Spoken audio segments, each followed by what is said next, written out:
Hello guys, welcome to my channel maths radiation.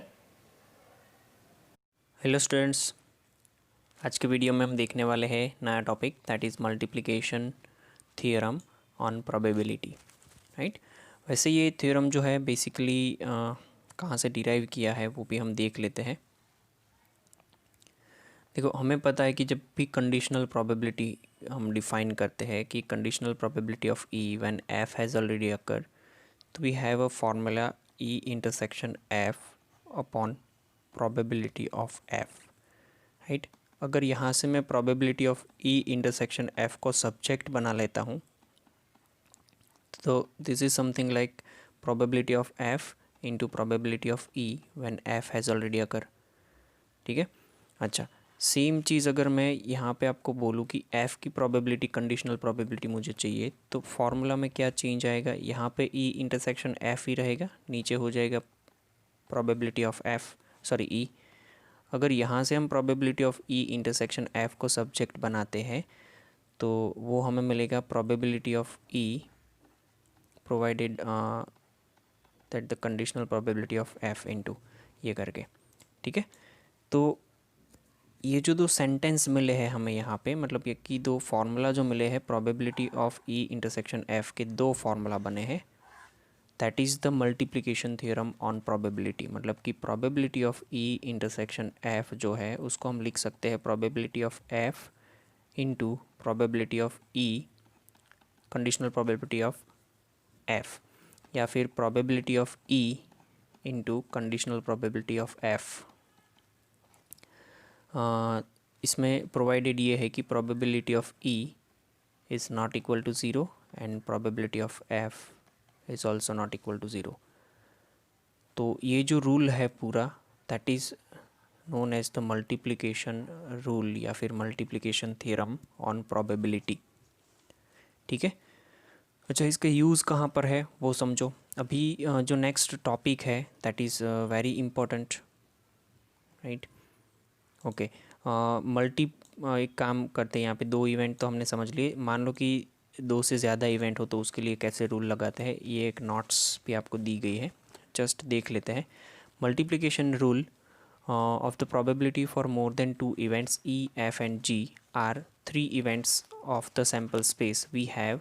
अच्छा, तो उसका रूल क्या बन जाएगा? E intersection F intersection G is equal to E multiply F का कंडीशनल प्रोबेबिलिटी एंड G का कंडीशनल प्रोबेबिलिटी, बट दोनों में चेंज है कि probability of E into probability of F, conditional probability of F है when E has already occur, and conditional probability of G है when E intersection F already occur. Right.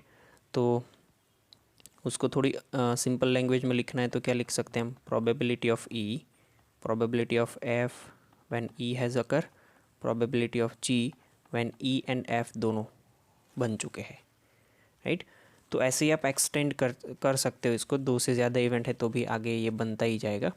Just आपको एक दिमाग में रहना चाहिए। तो ये फार्मूला यहाँ पे दिया है तो इसलिए हमने ये लिख दिया। ठीक है। नई जानने वाली चीज़ ये है कि जब प्रोबेबिलिटी ऑफ G दिया था ये E इंटरसेक्शन F, तो उसको अलग तरीके से लिखा हुआ है कि probability of G when E and F अकर, तो ये ऐसे भी डिनोट कर सकते हैं। राइट। बस वो एक थोड़ा ध्यान में रखना है हमें। नेक्स्ट टॉपिक हमारे पास है इंडिपेंडेंट इवेंट्स। बहुत ही अच्छा वर्ड है इंडिपेंडेंट इवेंट, अगर अच्छे से नहीं समझोगे तो कन्फ्यूज़न क्रिएट होगा। इंडिपेंडेंट इवेंट के लिए दो तरह से अलग अलग डेफिनेशन दी गई है हमें कि two event E and F are said to be independent. उनको हम इंडिपेंडेंट बोलेंगे कब? जब आपके पास कोई इवेंट है F, उस F की कंडीशनल प्रोबेबिलिटी F की नॉर्मल प्रोबेबिलिटी के इक्वल हो जाए, या फिर probability of conditional probability of E E की कंडीशनल प्रोबेबिलिटी के, सॉरी, नॉर्मल प्रोबेबिलिटी के इक्वल हो जाए, विथ प्रोवाइडेड लिखा है कि probability of E and probability of F will not equal to zero. तो ये वैसा है, हम देखने जाए अगर इसको तो हमारे पास मल्टीप्लिकेशन रूल क्या है, E intersection F is equal to या तो probability of F into probability of F E का कंडीशनल प्रोबेबिलिटी, या फिर यहाँ पे probability of E into probability of F E has occur, right. तो ये बोल क्या रहा है कि ये दोनों सेम होना चाहिए, कौन, ये इक्वल होनी चाहिए एफ़ के, ये इक्वल होनी चाहिए ई के। तो मतलब कि ये दोनों फार्मूला बन के आ जाएंगे probability of F into probability of E, यहाँ पे भी probability of E into probability of F. तो ये इसकी दूसरी डेफिनेशन बन गई है। एक पहली तो समझ में आ गई कि जब कंडीशनल प्रोबेबिलिटी जो है वो नॉर्मल प्रोबेबिलिटी के इक्वल हो जाए, मतलब कि कंडीशनल प्रोबेबिलिटी में तो क्या होता है कि एफ़ ऑलरेडी अकर होना चाहिए, ई ऑलरेडी अकर होना चाहिए, तब जाके उसकी प्रोबेबिलिटी हमें फाइंड करनी है।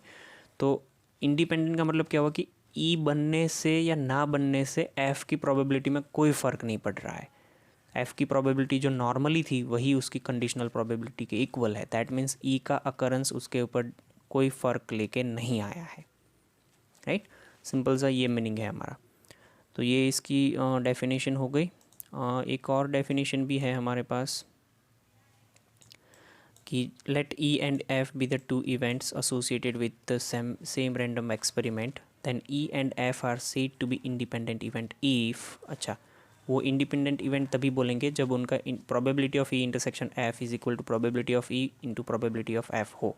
अगर ऐसा हो रहा है देन यू विल आप बोल सकते हो कि ई एंड एफ जो है वो इंडिपेंडेंट इवेंट है, बराबर।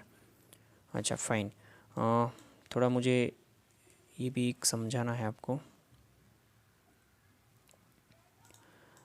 इनके लिए रिमार्क्स दिए गए हैं, बहुत अच्छे रिमार्क्स है, आपको समझने भी है इसको।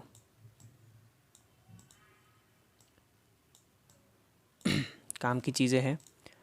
तो रिमार्क्स में सबसे पहला रिमार्क्स ये दिया गया कि if two events E and F said to be independent, if they are not independent, that is E intersection F is not equal to probability of E and probability of A. वो independent तभी नहीं होंगे जब इनका ये relation जो है वो इक्वल ना हो, ठीक है।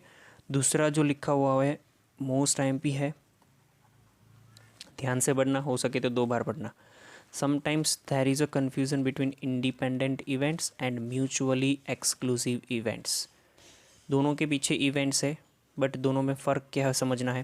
Term independent is defined in terms of probability of event. हमने ये इंडिपेंडेंट इवेंट जो है वो वर्ड यूज़ किया है, रेफरेंस पॉइंट क्या लिया, अच्छा 2 प्रोबेबिलिटी, मतलब ई एंड एफ इंडिपेंडेंट कब बोलेंगे, जब उसकी प्रोबेबिलिटी के बीच में कुछ रिलेशन हो, मतलब probability of E into probability of F is equal to probability of E intersection F. तो यहाँ पे independent word is defined in terms of probability of events. देखो हर जगह पे प्रोबेबिलिटी यूज़ किया हुआ है, right. Whereas mutually exclusive is defined in terms of only event. आप देख लो सिर्फ इवेंट, यहाँ पे कहीं पे प्रोबेबिलिटी वर्ड नहीं आया है। याद करो 11th में मैंने बताया था कि अगर ए and B mutually exclusive event तभी बोले जाएंगे जब ए इंटरसेक्शन बी का आंसर 5 हो, मतलब ए और बी में कुछ कॉमन ना हो, राइट। अब इसको आप यहाँ पे मर्ज मत करना कि सर कुछ कॉमन ना हो उसका मतलब तो इंडिपेंडेंट ही हुआ ना। इंडिपेंडेंट का सिर्फ ये मतलब है कि E into F is equal to E intersection F in terms of probability, but यहाँ पे कहीं पे मैंने प्रोबेबिलिटी वर्ड यूज़ नहीं किया है, राइट। सिर्फ इवेंट के बारे में बोलते हैं हम। तो इवेंट म्यूचुअली एक्सक्लूसिव तभी होंगी जब उनका इंटरसेक्शन 5 हो, और इंडिपेंडेंट तभी होगी जब ये रूल फॉलो होता हो, probability of A intersection B is equal to probability of A into probability of B, ठीक है। तो ये कहीं पे मिक्सअप नहीं करना है। More over mutually exclusive events never have an outcome common, लिखा है क्लियरली उन्होंने, म्यूचुअल एक्सक्लूसिव में कभी कोई आउटकम कॉमन नहीं होगा, बट इंडिपेंडेंट इवेंट्स में मे हैव कॉमन आउटकम, हो सकता है। हमें तो प्रोबेबिलिटी चाहिए ना। अच्छा देखो प्रोबेबिलिटी ऑफ ई मैं बोल देता हूँ ये 1/2 है, प्रोबेबिलिटी ऑफ एफ जो है वो मान लो 1/3 है। तो ये पॉसिबल है ना कि ये आउटकम जो है इसका ये 1 आउटकम और इसका भी ये 1 आउटकम, ये 1 आउटकम कॉमन हो, ई इवेंट में एक आउटकम हो सपोज पी, और एफ इवेंट में भी वही आउटकम हो पी, बट इसके टोटल सैम्पल स्पेस 2 होंगे तो उसके हिसाब से 1/2 हो जाएगा और यहाँ पे 1/3 हो जाएगा। वॉट जो भी है वो आपको डिसाइड करना है, बट मैं बोल रहा हूँ वो आपको अभी शायद समझ में आ गया होगा कि हाँ भाई आउटकम सेम हो सकते हैं, ठीक है। प्रोबेबिलिटी डिफरेंट होंगी बट आउटकम सेम हो सकता है, may have outcome common. So clearly independent and mutually exclusive do not have same meaning, कभी नहीं ये बोलना है, सेम मीनिंग है ही नहीं उनका। इन अदर वर्ड ये बोल दिया कि two independent events have non zero probability of occurrence can not be mutually exclusive. दो इंडिपेंडेंट इवेंट कभी म्यूचुअली एक्सक्लूसिव नहीं होगी, एंड कन्वर्जली दो म्यूचुअली एक्सक्लूसिव इवेंट कभी इंडिपेंडेंट नहीं होगी। ये बहुत क्लियरली दूसरा नंबर का जो समझाया हुआ है 2 बार सुनो या फिर 2 बार अपने हिसाब से रीड कर लो, you will get the idea. Two experiment are said to be independent. 2 experiment independent कब होंगे, वो बस उसमें कुछ जाना नहीं है, उनकी प्रोबेबिलिटी फाइंड करके ये रूल लगा दो, अगर वो रूल फॉलो कर रहे तो वो दोनों एक्सपेरिमेंट भी इंडिपेंडेंट है। अच्छा 3 इवेंट है हमारे पास ए बी सी और उसको म्यूचुअली इंडिपेंडेंट हमें प्रूव करना है, then we need to prove this 3 with हाँ ये 3 तो फॉलो करना ही है और साथ में ये 4th वन भी कर देना है हमें कि P intersection A is equal to P into B, sorry probability of A intersection B is equal to probability of A into probability of B, A intersection C is equal to probability A into probability C, B intersection C में B into C, A intersection B intersection C में probability A into probability B into probability C। ये 4 में से एक भी rule अगर follow नहीं हो रहा है, सेटिस्फाई नहीं हो रहा है, then A B and C are not mutually independent. याद रखना तीनों म्यूचुअली इंडिपेंडेंट नहीं है, ठीक है।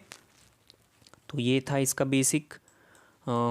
थोड़ा सा एग्जाम्पल भी देख लेते हम तो पता चले कि करना क्या है। बहुत छोटा सा example, a die is thrown, if event E is the event the number appearing is the multiple of 3, F is the event the number appearing is even, find whether E and F are independent or not. Okay sample space, number of sample space मैं यहाँ पे बोल दूँ 6 है। Number of ई, 3 के multiple 2 ही number है 3 and 6, तो number of ई 2 हो जाएगा। Number of F, even number 3 है, ये 3 हो जाएगा। Probability of E 2/6 1/3, probability of F 3/6 1/2। Consider करो कि प्रोबेबिलिटी, अच्छा पहले ई इवेंट के आउटकम लिख लेते हैं, वो है 3 एंड 6। एफ इवेंट के आउटकम लिख लेते हैं 2 4 6, तो ई इंटरसेक्शन एफ के आउटकम हो जाएंगे only 6। Fine, number of E intersection F is equal to 1, probability of E intersection F is equal to 1/6।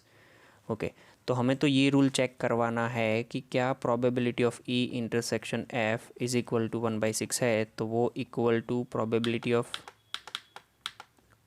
Of E into probability of F हो रहा है। तो देख लो लेफ्ट हैंड साइड तो आपका है ही 1/6, राइट हैंड साइड क्या हो जाएगा, ई इंटू एफ मतलब 1/3 into 1/2, that is again 1/6।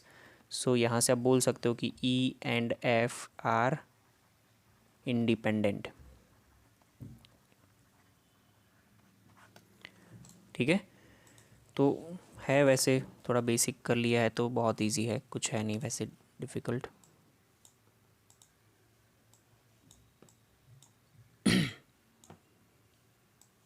Next try करते हैं। Unbiased die is thrown twice, let a event be the odd number on the first throw। अच्छा s जो है नंबर ऑफ s क्या हो जाएगा 36, बिकॉज हमारे पास टोटल नंबर ऑफ आउटकम 36 हो जाएंगे, 2 बार हमने डाइस को थ्रो किया है। a इवेंट ऐसी है जिसमें फर्स्ट थ्रो पे क्या आता है ऑड नंबर, तो 1 1 1 2 1 3 1 4 ऐसे करके ये 1 6 तक लाइन आएगी, 3 वाली लाइन पूरी आएगी 3 6, एंड 5 वाली लाइन पूरी आएगी, बिकॉज फर्स्ट थ्रो में हमें क्या चाहिए, ऑड नंबर, तो 5 6। अच्छा, ये तो कुल मिला करके नंबर ऑफ ए हमारे पास क्या हो जाएगा, 18। फाइन। बी इवेंट है odd number on second throw, तो बी इवेंट में लिख रहा हूँ, ध्यान से देखना, ये 1 1 1 3 1 5, पहले 3 मिले, वैसे 2 1 2 3 2 5, 3 1 3 3 3 5, ऐसे सभी लाइन में 3 3 मिलेंगे आपको, 4 1 5 1 6 1 एंड यहाँ पे 6 5, ऐसे करके जाओगे आप, बराबर। वो सारे आउटकम आप लिख सकते हो, तो नंबर ऑफ बी भी 18 हो गए। राइट, 3 3 ऐसे 6 लाइन है। Check the independence of event A and B.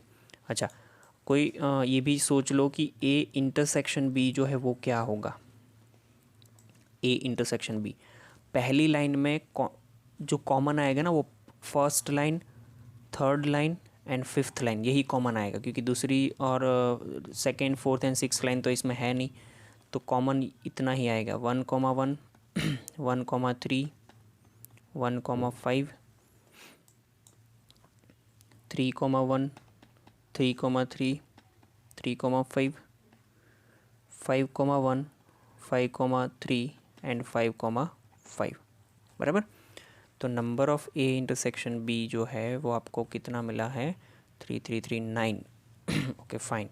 तो probability of A intersection B क्या हो जाएगा, 9/36, विच मीन्स 1/4। अच्छा, यहाँ पे देख लो, प्रोबेबिलिटी ऑफ ए क्या हो जाएगा, 18/36, which means 1/2। Probability of B क्या हो जाएगा, ये भी 18/36, विच मीन्स 1/2। तो अब आप यहाँ से बोल सकते हो कि probability of A intersection B is equal to probability of A into probability of B, which means ये क्या हो जाएगा, 1/4 है। यहाँ पे भी मतलब आपको अलग अलग से करना है कि दोनों आप चेक कर पाऊँ, 1/4 1/4 करके, बराबर। तो है, इंडिपेंडेंट इवेंट है।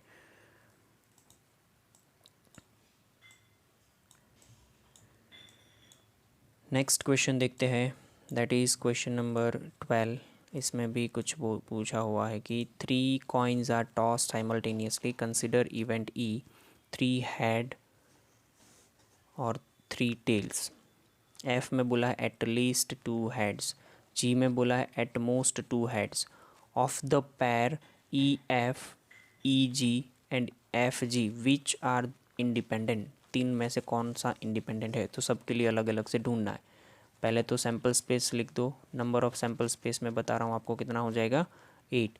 सैम्पल स्पेस आपके पास लिखा होना चाहिए, head head head head head, tail H T H T H H, triple T T T H and T H T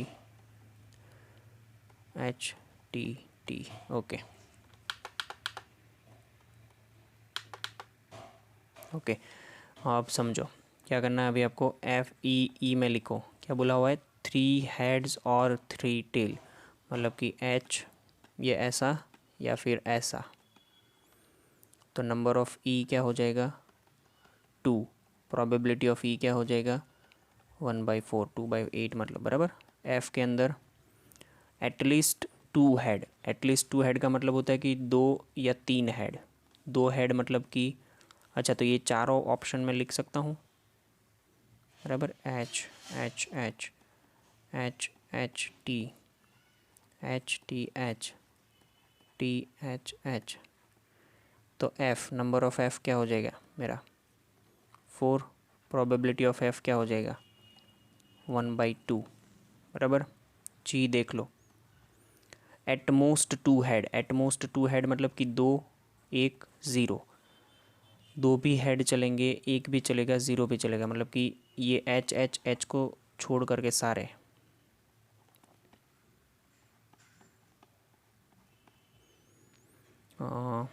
H H T H T H T H H T T T T T H T H T and H T T। Okay, तो ये जो G है उसके outcome 7 हुए तो उसकी probability जो है, प्रोबेबिलिटी ऑफ G हो जाएगा 7/8। फाइन, क्या करेंगे अभी, विच आर इंडिपेंडेंट इवेंट वो पूछा गया है। सबसे पहले E इंटरसेक्शन F फाइंड करो, F इंटरसेक्शन G फाइंड करो and E intersection G find करो। E इंटरसेक्शन H 1 आएगा, ओनली एक एलिमेंट, मैं नंबर ही लिख रहा हूँ 1। Number of F intersection G, F intersection G में 1 2 3 तो 3। E इंटरसेक्शन G में आएगा ओनली 1। ओके, तो इसका प्रोबेबिलिटी 1/8, 3/8 एंड 1/8 बराबर।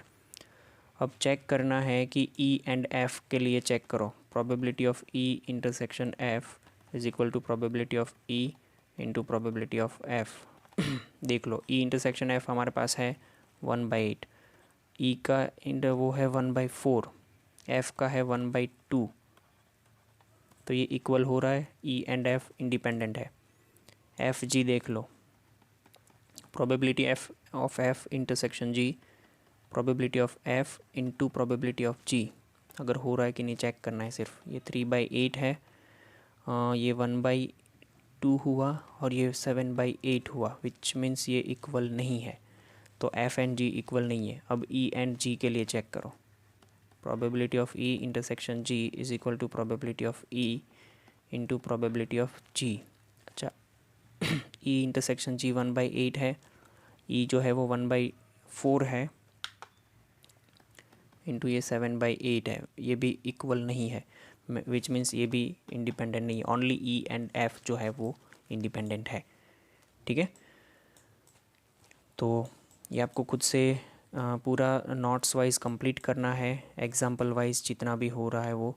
और बाद में आपको एक्सरसाइज जो 13.2 है उसमें पहले 3 क्वेश्चन जो है वो खुद से करने हैं। एक्सरसाइज 13.2 में क्वेश्चन नंबर 1 2 3, एक्सरसाइज 13.2। ठीक है, ये आपको खुद से होमवर्क में कंप्लीट करना है और वो आज की डेट में सेंड करना है। Thank you. तो गाइज, थैंक यू।